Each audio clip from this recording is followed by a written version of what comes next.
दादा सिंधी हिकिड़ी ॻाल्हि ॿुधाए, छा अहिड़ो को तरीक़ो आहे जंहिंसां समाज खे बहितर बणाए सघिजे? ॾिसो अदा, समाज जी बहितरी लाइ ज़रूरी आहे त पहिरीं फ़र्दनि जे रवैयनि में बहितरी आणिजे ऐं रवैयनि में बहितरी ख़ुशहाली सां ई मुमकिन आहे। छो त दुनिया जूं तमामु बुरायूं बुख जे करे जनम वठनि थियूं ऐं बुख खे ख़तमु करण जो वाहिद हल इहो आहे त मुआशी हालतूं सही कयूं वञनि। हिकिड़ी ॻाल्हि ज़हन में रखो त मुआशी हालतूं सुधारण खां सवाइ कंहिं बि समाज खे बहितर बणाइणु मुमकिन ई न आहे। पर भाई हुकम त हुकूमत जो आहे न त पंहिंजी आवाम खे बहितर रोज़गार मुहैया करे। अदा, छा हुकूमत वटि एतिरा सोर्स आहिनि जो हर माण्हू खे रोज़गार ॾेई सघे? रोज़गार खे छॾियो, हुकूमत रुॻो आवाम जी जान ऐं माल जी हिफ़ाज़त करे तॾहिं बि घणो आहे। पर जेकॾहिं हुकूमत रोज़गार मुहैया नथी करे, पोइ छा बुख मरंदा? ज़िंदगी खां तंग अची पंहिंजनि बचनि खे ज़हर ॾेई इज्तिमाही ख़ुदकुशी करे छॾींदा? पोइ आख़िरत में कहिड़ो जवाबु ॾींदा त असांखे हुकूमत नौकरी कोन ॾिनी, इन करे पाण सां गॾु बचनि खे बि मौत जो दीदार करायोसीं। ॾिसो अदा, तकलीफ़ूं आहिनि, ॾुख बि हज़ारे आहिनि, पर छा कयूं? जीअणो त आहे न, ऐं जीअण लाइ जतन करणा पवनि था। फ़क़ीर हुजे या बादशाह, हालतूं हमेशह मुखालफ़त में ई रहंदियूं आहिनि, पर इहो इंसान जो कमु आहे त हू मुक़ाबिलो करे पंहिंजे मक़सद खे मंज़िल ते पहुचाए। जेकॾहिं तव्हांजा हथ पैर सलामत आहिनि ऐं दिमाग़ सही कमु करे थो त इन जो मतिलबु तव्हां बुख मरण खां अलावा ॿियो बि घणो कुझु करे सघो था। अॼु दुनिया ग्लोबल विलेज बणिजी चुकी आहे। इंटरनेट वधीक आसानियूं पैदा करे छॾियूं आहिनि। दुनिया खे छॾियो, पंहिंजे मुल्क जे ॿियनि क़ौमुनि जा नौजवान ऑनलाइन फील्ड मां लखों रुपया कमाए हिकु बहितर ज़िंदगी गुज़ारे रहिया आहिनि। पर असांजा माण्हू होटलनि ऐं वॾेरनि जे किस्सनि मां आज़ादु थींदा त ॿियो कुझु ॾिसंदा? न त इंटरनेट ते रुॻो फ्रॉड आहे, सभु कूड़ आहे। हा अदा, दुनिया कमाए पई, बाक़ी असां लाइ कूड़ आहे। तव्हांजो छा मतिलबु आहे? यूट्यूब ऐं फेसबुक ते जेकी बि कॉन्टेंट क्रिएटर आहिनि, सभु ईअं वेठा आहिनि। ॾिसो अदा, न करण वारे खे पूरी दुनिया में को धंधो नज़र नाहे ईंदो, ऐं करण वारो उते बि सभु कुझु करे वेंदो आहे जिते कुझु हूंदो ई नाहे। मुंहिंजी हिकिड़ी दोस्त आहे रावलपिंडी जी शाइमा। साॻी फील्ड जे करे अक्सर टच में रहंदा आहियूं। स्टडी फाइनल थियण खां पोइ माइटनि जी ख़्वाहिश हुई त का जॉब करे, पर हुनजो शौक़ु ऑनलाइन फील्ड ॾांहुं हो। एतिरा वसीला कोन हुआ जो हू कंहिं इदारे मां एनिमेशन या को हाई लेवल जो स्किल सिखी सघे। पोइ बसि पंहिंजी महिनत करण लॻी। यूट्यूब तां ट्यूटोरियल ॾिसी घर में ई एनिमेशन सिखंदी रही। 2 साल हिन मुसलसल महिनत कई ऐं 2-3 महीना अॻु हुन ॿारनि जी स्टोरीज़ ते हिकु यूट्यूब चैनल ठाहियो। बर्ड एनिमेशन सां गॾु हिन स्टोरीज़ ते बि काफ़ी महिनत कई ऐं यकीन कयो, हिकिड़े महीने में ई चैनल मोनेटाइज़ थी वियो। यूट्यूब ते 3 महीननि जे अंदरि बग़ैर कंहिं सपोर्ट जे 37 खां 38 हज़ार फॉलोवर गेन करणु एतिरो आसान न आहे। इहा ॻाल्हि को यूट्यूबर ई सम्झी सघे थो। अॼु हुनजी मंथली इनकम 70 खां 80 हज़ार रुपया आहे। न सुबुह जो सवेर उथी ऑफिस वञणो थो पवे ऐं न ई छुटी जे करे ऑफिसरनि खे हथ ॿधणा था पवनि। पंहिंजी महिनत सां पंहिंजे ई घर में ठीकु ठाक पैसो कमाए पंहिंजूं ऐं पंहिंजे घर वारनि जूं तमामु ज़रूरतूं आसानी सां पूरियूं करे रही आहे। डिस्क्रिप्शन में हिन जे फेसबुक पेज जो लिंक ॾेई छॾियो आहे। मुनासिब सम्झो त मोटिवेशन जे लाइ पेज खे लाइक करे छॾिजो ऐं उतां उनजो यूट्यूब चैनल बि ॾिसी वठिजो। जेकॾहिं हू बि असां वांगुरु कंहिं सरकारी नौकरी जे आसरे में वेठी हुजे हा त शायदि अञा इंतज़ार में वेठी हुजे हा, पर हुन पंहिंजे शौक़ खे मक़सद जो रूप ॾिनो, सचाई सां महिनत कई ऐं पंहिंजे मक़सद में कामयाब थी वई। हिन में का रॉकेट साइंस कोन्हे। हिकु छोकिरी करे सघे थी, तव्हां बि करे सघो था। इहो ज़रूरी न आहे त यूट्यूब चैनल ई ठाहिजे। जॾहिं इंसान जे रूप में पैदा थिया आहियो, को त स्किल हूंदो तव्हांजे अंदरि। असल में असांजी नाकामी जो सभ खां वॾो सबबु इहो आहे त असां कॾहिं पंहिंजे पाण खे परखण जी कोशिश ई नाहे कई।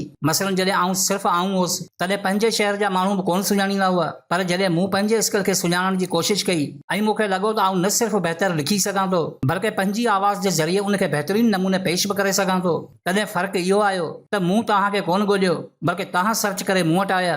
हिन में को गुरूर न आहे। हक़ीक़त आहे त जॾहिं तव्हां पंहिंजे स्किल खे दुनिया ॾाढो प्रमोट कयो था त दुनिया उनजो क़दर बि करे थी। सर्च करण वारा न, बल्कि सर्च थियण वारा बणिजी वञो। पर हिते अक्सरियत पढ़ाई खां पोइ सरकारी नौकरी जो इंतज़ार करे अधु ज़िंदगी विञाए छॾे थी। इन्ही सरकारी नौकरी जे आसरे कमदारनि खे बि साईं साईं करणो पवे थो।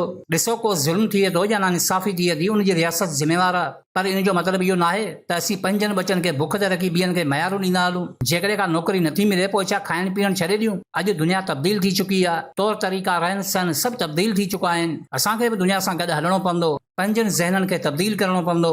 छा असां वटि टैलेंट कोन्हे? असांजो हर माण्हू पंहिंजे अंदरि टैलेंट रखे थो। फ़र्क़ु सिर्फ़ु उनखे सुञाणण ऐं अहिड़ो माहौल पैदा करण जो आहे।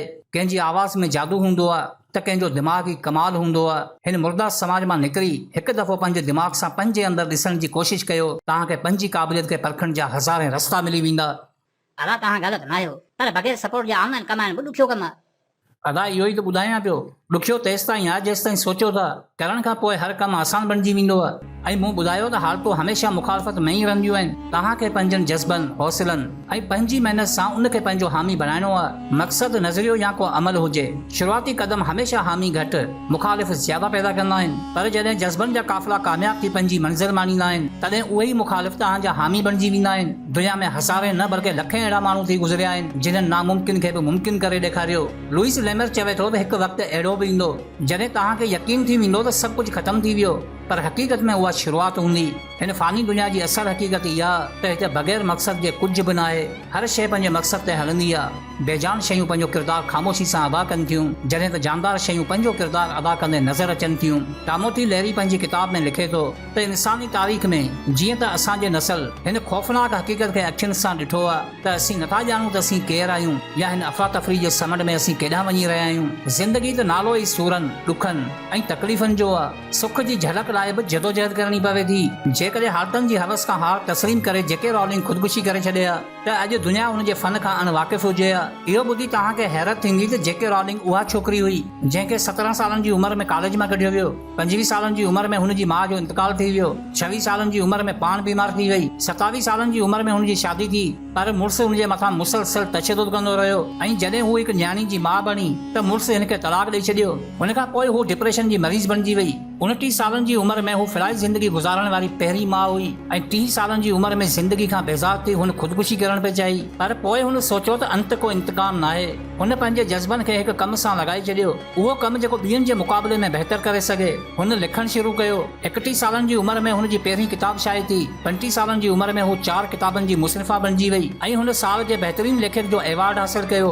42 सालनि जी उमिरि में हुनजी नई किताब शाये थियण जे पहिरें ॾींहुं 11 मिलियन कापियूं फ़रोख़्त थियूं। इहो त कुझु बि न आहे। 7 सीरीज़ ते मुश्तमिल दुनिया जो आलमी क़ीमती ब्रांड हैरी पॉटर, जंहिंजी क़ीमत $15 मिलियन आहे, जंहिं ते हॉलीवुड जूं फिल्मूं पूर्ण ठहियल आहिनि, उहा सीरीज़ बि उन्ही छोकिरी यानी जेके रॉलिंग जी लिखियल आहे। उहा ई छोकिरी जंहिं 30 सालनि जी उमिरि में ख़ुदकुशी करण पे चाही। तॾहिं त लुइस लेमर लिखे थो त जॾहिं तव्हांखे लॻे त सभु कुझु ख़तमु थी वियो, असल में उहा शुरूआत हूंदी आहे। फ्रांसीसी अदीब एलेक्जेंडर डुमास पंहिंजे novel the Count of Monte Cristo में लिखे थो त तमामु इंसानी हिकमत इन्हनि ॿिनि लफ़्ज़नि में मौजूदु आहे, इंतज़ार ऐं उम्मीद।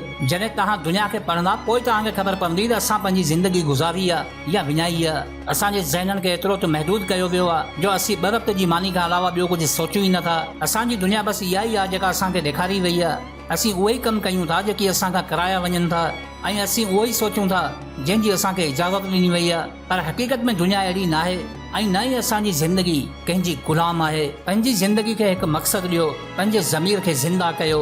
यादि रखो त दुनिया तव्हांजी आहे जेकॾहिं तव्हां क़ाबिल आहियो। मयारनि जी मोट में कामयाबी नाहे मिलंदी।